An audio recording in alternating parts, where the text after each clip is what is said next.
When it comes to the fight against insurance companies, large corporations, and the healthcare industry, injured victims are always the underdog. But that doesn't worry us. At Mess & Associates, we're an injury law firm from Philadelphia, and we come to fight. Our clients know that they've got representation with a chip on its shoulder, and it's the same chip that makes Philly the toughest city in the country. Call 215-568-3500 or visit us online at messalaw.com. Mess & Associates, the toughest injury firm in Philadelphia.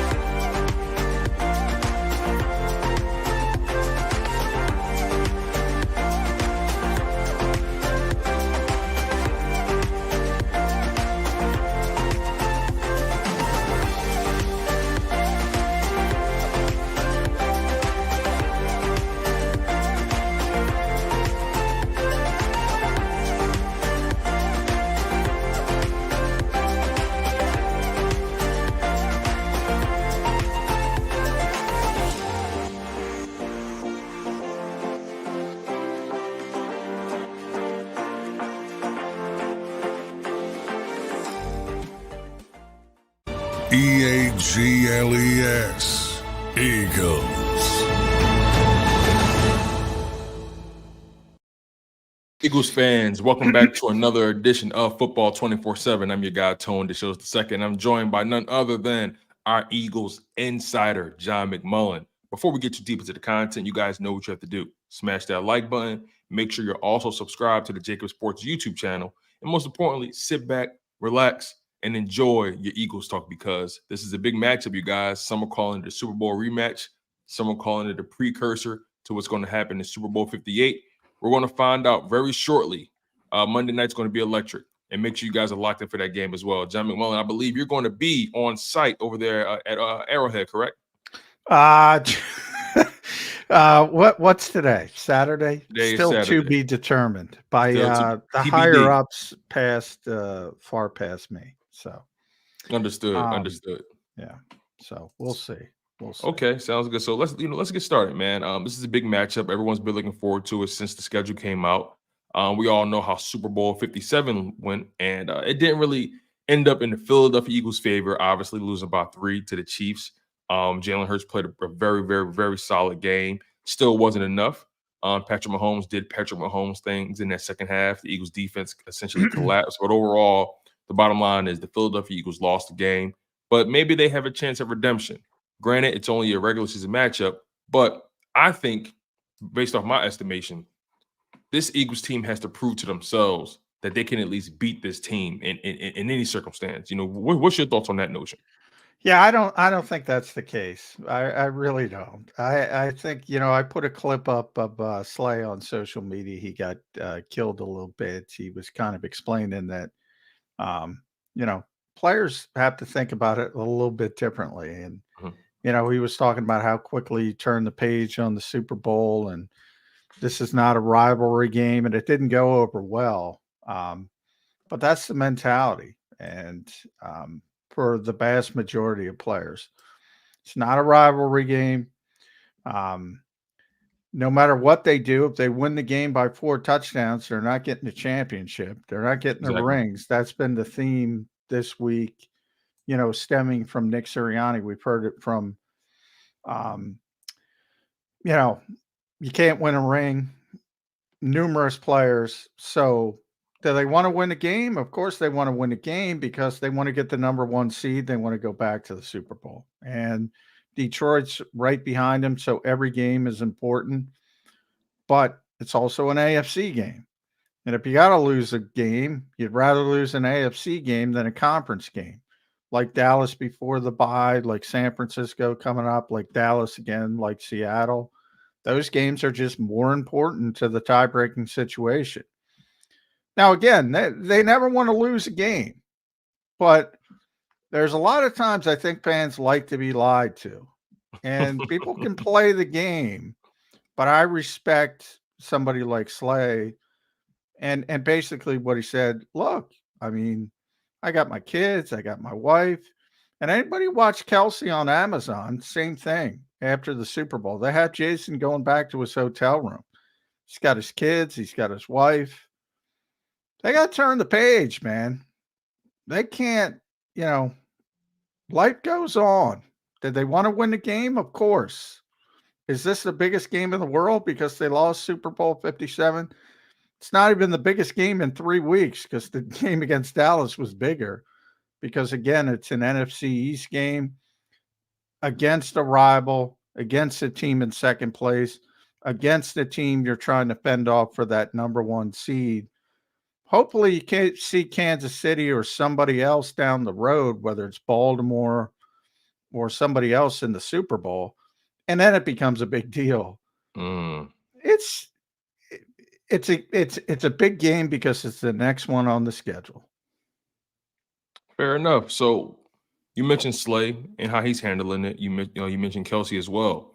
What's the overall vibes around the NovaCare complex? They're coming back from the bye. I watched a couple of these press conferences with Sirianni and Jalen. Jalen in particular, he seems refreshed. He seems lighter. What's the sense that you're getting from the team since being back into the complex? Yeah, I mean, Jalen ditched the knee sleeve, so that's a positive, and we'll see if the +1 in the running game gets back to where it was, because that's, the Eagles know that's a big part of their struggles in the run game without the threat of Jalen Hurts pulling the football in those RPRs, as the Eagles like to call them. And they need to get that back, and hopefully he's completely healthy, but we're not going to know that until the action commences. They can talk about it, but until we see it, we're not going to know about it. Yeah, I mean, it's a good. The bye week was in a nice spot this year, basically right in the middle of the season, so you can recharge the batteries. And it's funny because Andy Reid's the best bye coach in football. Kansas City's coming off a bye week as well. And I think the mentality, because I, talk to my partner every morning, he's like, you got to work, you got to work, you got to work more. And Andy Reid's the one who's like, no, no, no, give the players time off, let them recharge, let them settle down, get away from it, get mentally recharged as well as physically. And he's been the best ever at it, and that's his advice. Now, the coaches, it's a different mindset. You should have a really locked in game plan because you have some extra time. But for the playoffs, it's for the players, it's give them some time off, and that comes directly from Andy Reid. What's interesting, like you mentioned, both Eagles and Chiefs are coming off a bye week. The NFL couldn't have laid this out any better. It's almost like the NFL gods or the football gods were like, we want to make sure both of these teams are as prepared as they possibly can be for this big matchup.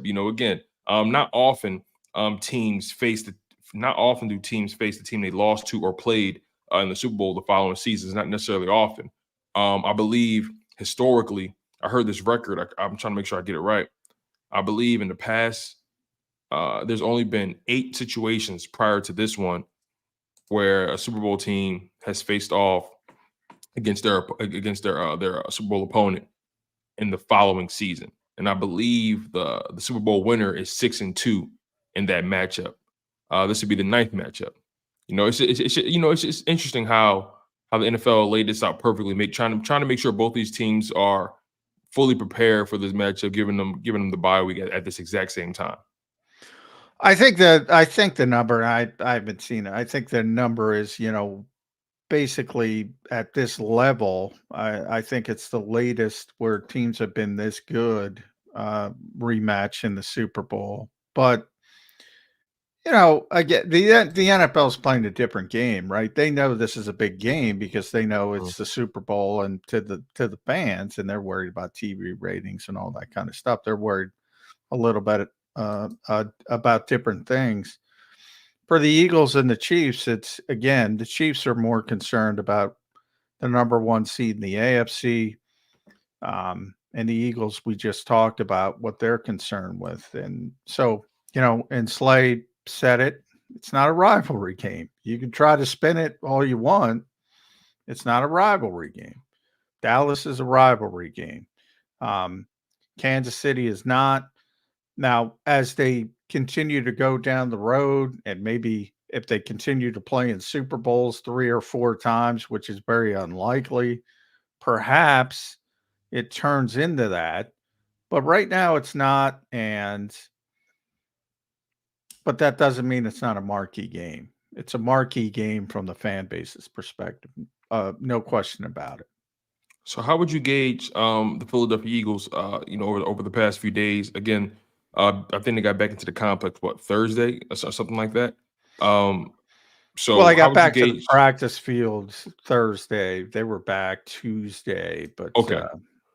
practice back on the practice field Thursday.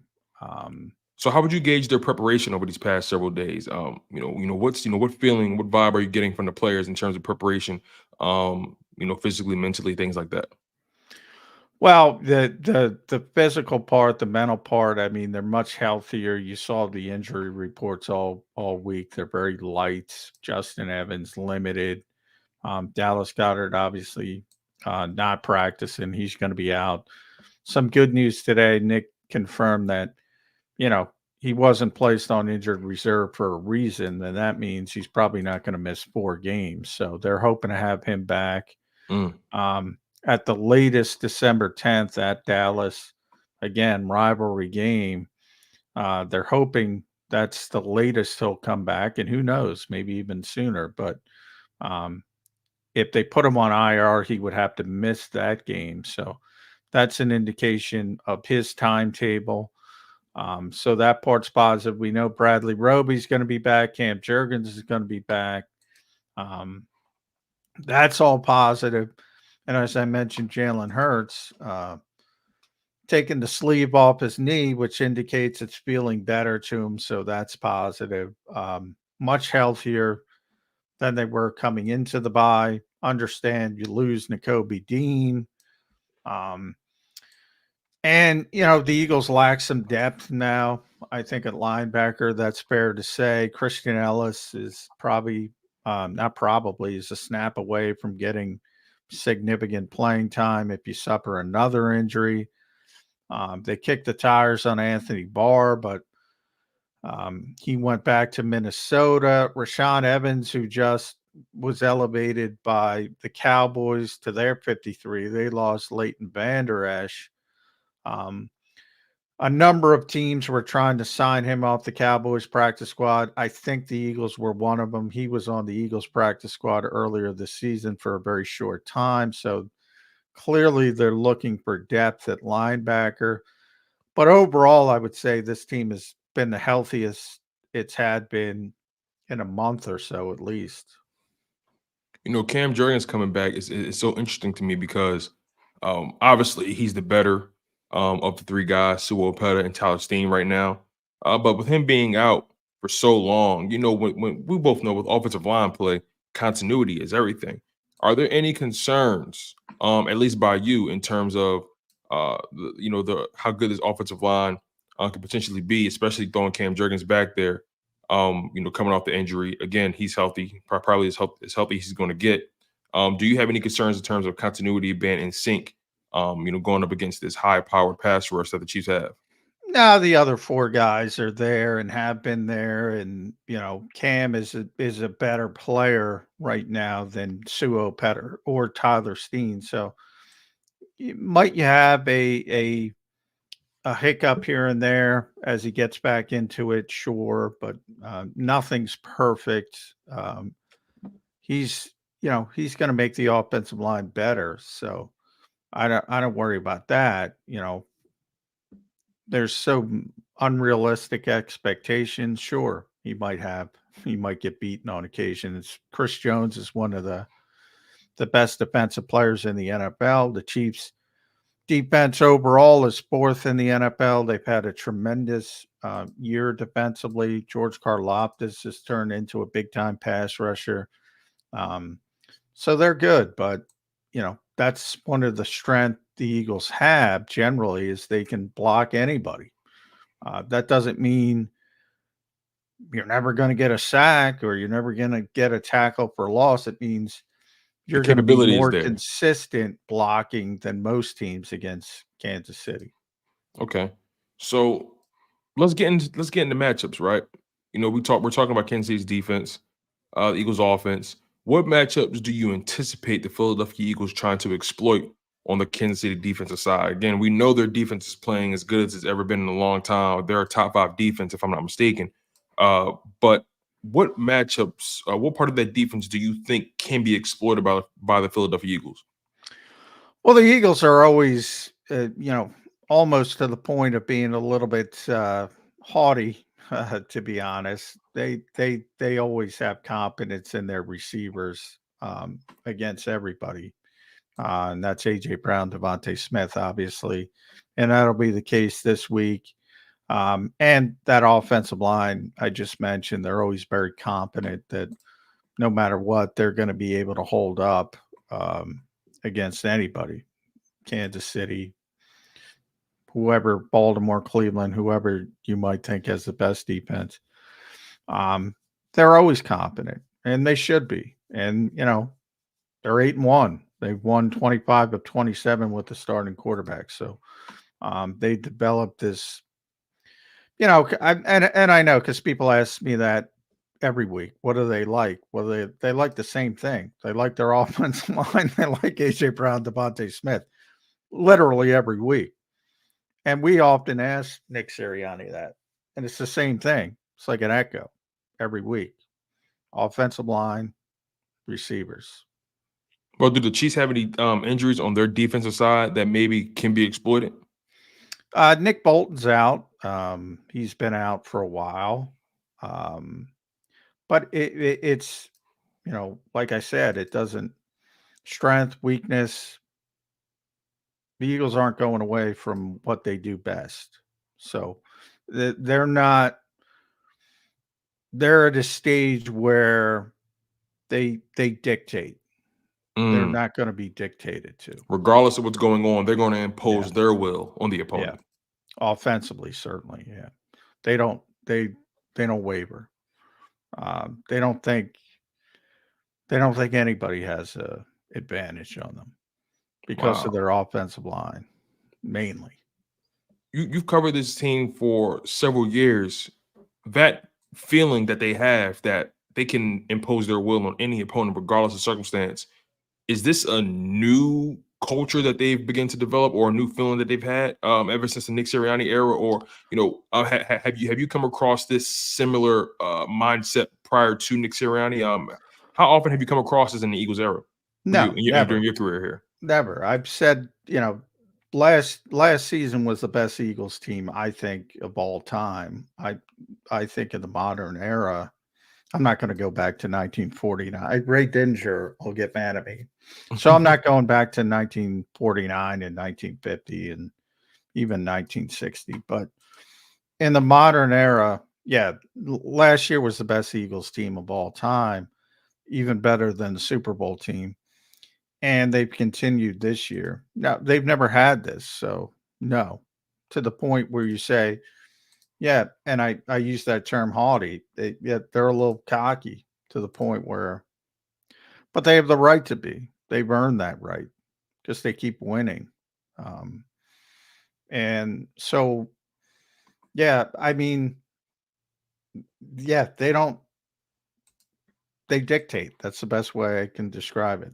They're not worried about Chris Jones, or that's not to say Micah Parsons. There are certain players they know, all right, we got to block Micah Parsons. We got to block Aaron Donald. We got to block Chris Jones.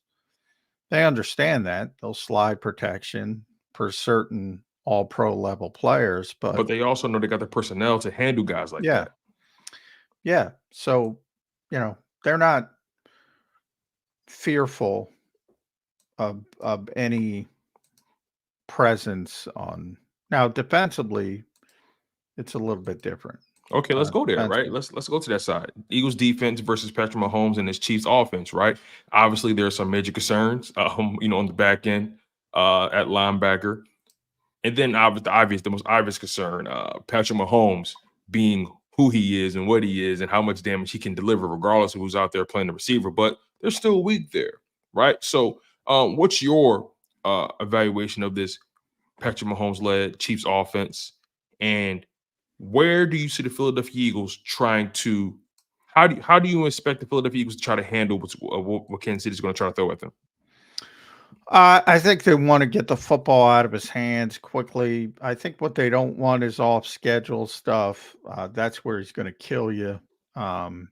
So even if you, and Patrick's at the stage of his career where he doesn't get sacks. So for the sack people, you're probably not going to get a lot of sacks. But if you're getting the football out of his hands, in rhythm, that's probably the best case scenario, because even if you give up 7 yards, 8 yards, that's what you want, because they don't have the playmakers they once did when Tyreek Hill was there. Obviously, Travis Kelce is great, but even Travis Kelce is more dangerous when it comes to off schedule stuff, in double moves and extending plays and things like that. It's a lot of the same stuff the Eagles do well. I always use the term relentless with Jalen Hurts, because, you might play great defense and it's 3rd and 13, and all of a sudden he makes a play, might be running, might be with his arm extending the play, and it devastates, almost, sinks the defense. It's what Kansas City has been doing for years, but to an even longer period of time. They're devastating with the off schedule stuff. So the Eagles are going to learn how the other half lives when they're playing the Eagles, because Kansas City's very good at the same type of thing. You could be all fired up, and you saw it in the Super Bowl with the big run from Patrick Mahomes. Mm-hmm. He was banged up in that game. You remember, he there was concern he wouldn't come back in the game, and you're saying, well, he's not mobile, and all of a sudden he's making the big run in the Super Bowl. That's what he does. Same thing Jalen Hurts does, but he's been doing it longer and in even higher degree, and that's what they're most concerned with. And Kevin Byard was talking about it this week. You got to be you truly have to play to the whistle, because the play's never over. He could be on the other side of the field and he's going to throw it across the field, that every quarterback in youth football is taught not to do. He can do it. He can do it. He can throw from every arm angle. He can throw across his body. He makes throws other people. I've always said he's the Steph Curry of the NFL. If you watch Patrick Mahomes as just a pure coach, you would never want to tell a young player to do what Patrick Mahomes does, because he can't, and he's going to look terrible doing it. He's different. So from a pass rush perspective, and it's so funny you say that, because essentially what you're saying is a guy like Patrick Mahomes is bad for the league, right? They always give bad for the league. It's bad. They always get on Steph Curry by saying he's ruined basketball. He has these kids chucking up threes like they're Steph Curry. Well, exactly. If a bunch of average players start playing like Patrick Mahomes, you're going to see some ugly football. Right. Yeah, you're going to see some really ugly football. So yeah, that's what Steph Curry does. If you go down and take a 35-foot jump shot, that is a bad shot for everybody not named Steph Curry. He can do it. You can't. So don't do it. That's the same thing with Patrick Mahomes. If only Jordan Poole took that advice. But that's a sidebar conversation. John, we talk about how Mahomes is so capable of making things happen off script, and similar to Jalen Hurts, but Mahomes, with him, you got to play, like you said, to the whistle. You got to play until the play is quite literally dead. And with him, even it's not always dead. So from a pressure perspective, from a pass rush perspective, what do you think the Philadelphia Eagles should prioritize. And what I mean by this is, you and I both know that sacks aren't necessarily important to you, but pressure, right? Quarterback hits, trying to knock him off his spots, right? You've covered this game for a long time, and I'm sure you've seen plenty of Patrick Mahomes footage. What can this pass rush do, or what should this pass rush do to try to knock him off his spots, or at least make him somewhat uncomfortable? Because my mindset is, okay, he's only been sacked 12 times on the season, and he has two new offensive tackles, right? And they haven't been really graded too high by Pro Football Focus standards, but still, he's only been sacked 12 times. That tells me he's finding a way to make those guys look better than what they really are. So, You know what that should tell you? It should tell you sacks aren't meaningful. Exactly. And that's what I'm getting to. That's exactly what I'm getting to. So even though this pass rush wants to get home, should there be a shift in focus or mentality for this game, for the simple fact that maybe you should try to contain him, prevent him from breaking your back, maybe cutting the field in half, kind of hurting him to one side of the field? How do you think Sean Desai has his pass rush game planning for this guy? No, it doesn't change because it's focused every week. The goal is to be disciplined on your pass rush. So, when you get in trouble, it's when guys freelance. You heard some ugly stories about Chase Young coming out of Washington.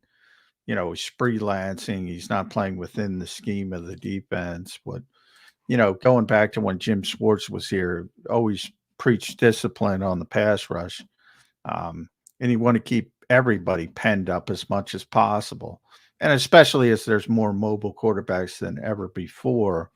In the case of Patrick, yeah, I mean, that's an indication.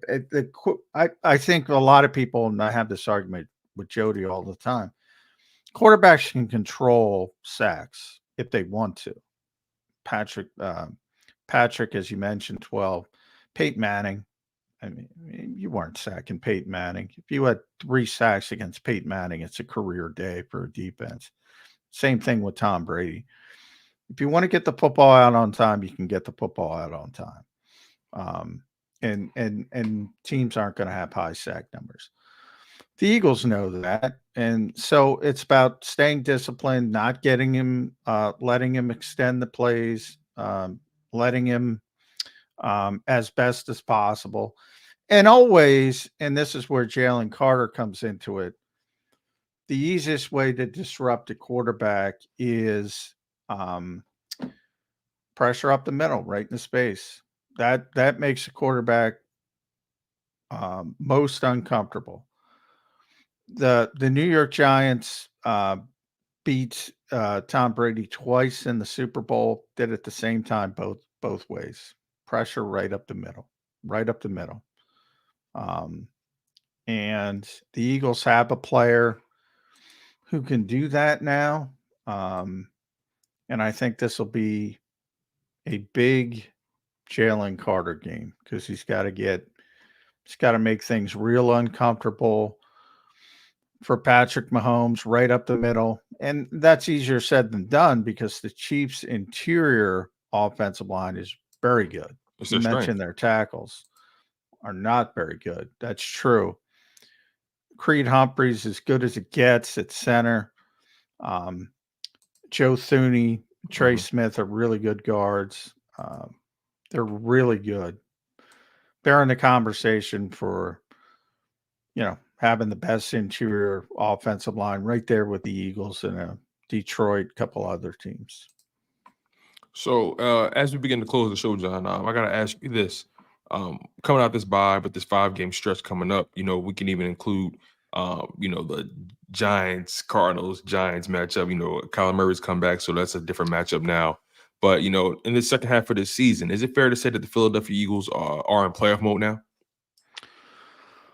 Yeah, well, I wouldn't say playoff mode because it's not the playoffs, but yeah, I mean their goals are pseudo playoff mode. Let's put it that way. their goals are what they are. Their goals are the number 1 seed.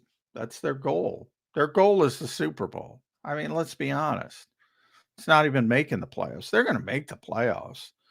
You look at the probability numbers right now. I think it's 99.8% from they're going to make the playoffs. It's just a matter of they don't want to be. They want the road to the Super Bowl to go through Lincoln Financial Field, and the only way to guarantee that is to keep winning. So, in that sense, you could say they were in playoff mode week one because they want to win every game. They want to win every game, and they want that number one seed, and it's Super Bowl or bust. Now, they won't admit that. Nick won't. It's about going 1-0 this week, and he tries to focus in. But we all know the goals of this team, and the goals of this team aren't to beat the Kansas City Chiefs on Monday Night Football. That's a step along the way. They want to beat them, but the goals of this team are NFC East Championship, number one seed, back to the Super Bowl. Have you ever been to Arrowhead? Yes. And if so, please give the people a sense of what the Philadelphia Eagles are going to be walking into in that environment, especially as they're going to be lowering the Super Bowl banner. Loudest outdoor stadium in the NFL. It is raucous. Seattle's right there. They got to play in Seattle later this season. Those are the two loudest outdoor stadiums in the NFL. Very difficult place to play. There's a reason they played 4 or 5 straight AFC Championship games at home. Yeah, it's a really difficult place to play. But when Nick Sirianni's first job was as an assistant in Kansas City, his first NFL job, and his last year in Kansas City, they were 2-14. Mm-hmm. For many years, I went to Lambeau, and I always say that's one of the most storied home field advantages in NFL history. Everybody talks about it. Didn't exist between Bart Starr and Brett Favre, which was like a 20-year period. It didn't exist because they stunk. The reason the Chiefs are good at home is because the Chiefs are good. So the environment's just a part of it. But they're favored by 2.5. I mean, what that really tells you generally get 3 points per a home team. So what that really tells you is Vegas thinks the Eagles are a little bit better. Okay. So, John, once again, can you give us the final update for the Philadelphia Eagles injury report? And then can you also top it off with your prediction for this Monday night matchup? Well, I can't give you a final one because it won't be out until this afternoon because it's a Monday night game. So the final injury report will be out this afternoon. We're taping this on Saturday. So, but everybody was a full go except Dallas Goedert. We already know he's not going to play. Nakobe Dean was put on IR, so he's not going to play. Justin Evans was limited on Thursday and Friday. So I still think it's probably a little bit early for him to return. Other than that, everybody's good to go who's on the roster at this particular point. So they've been as healthy as possible. Cam Jurgens will start at right guard. Bradley Roby will start at the slot cornerback position. So from a health standpoint, it's as good as you can be coming off the bye. Kansas City as well. They had their own bye week. So we mentioned Nick Bolton, but he's been injured. So they're pretty healthy as well. Okay. So do you have a score prediction for us, or are you still holding that? Are you still holding on to that for Monday? The Eagles are going to win the game. I think it's going to be lower scoring than most people expect. I'm thinking, they're still scheduled to be a little bit of rain on Monday. That might hold things down a little bit. thinking 24-18. Give a little bit of a weird score. 24-18 Eagles. Wow. Okay. I'll take those odds. Hey, listen, you guys, smash that like button. Make sure you guys are subscribed to the JAKIB Sports YouTube channel. Remember, this is a Monday night game, so you guys are going to be able to hear from John McMullen and Jody Mack one more time prior to the game on Football 24/7. Hopefully, our guy Derek Gunn will be back on Monday. Shout out to him and his family. And Rob Ellis is going to be there on Monday on Sports Take, and also Dan Cilio is going to give you guys some early game action on the National Football Show. And also make sure you guys lock in on the pre, post, and halftime show, the JAKIB Sports pre, post, and halftime show, sponsored by Pond Lee Hockey and Malamut Law. So again, you guys, smash that like button. You guys have been locked in on Football 24/7 with your Eagles insider, John McMullen, and I'm your host, Tone DeShields II, and we'll see you guys next time. When it comes to the fight against insurance companies, large corporations, and the healthcare industry, injured victims are always the underdog. But that doesn't worry us. At Mess & Associates, we're an injury law firm from Philadelphia, and we come to fight. Our clients know that they've got representation with a chip on its shoulder, and it's the same chip that makes Philly the toughest city in the country. Call 215-568-3500 or visit us online at messalaw.com.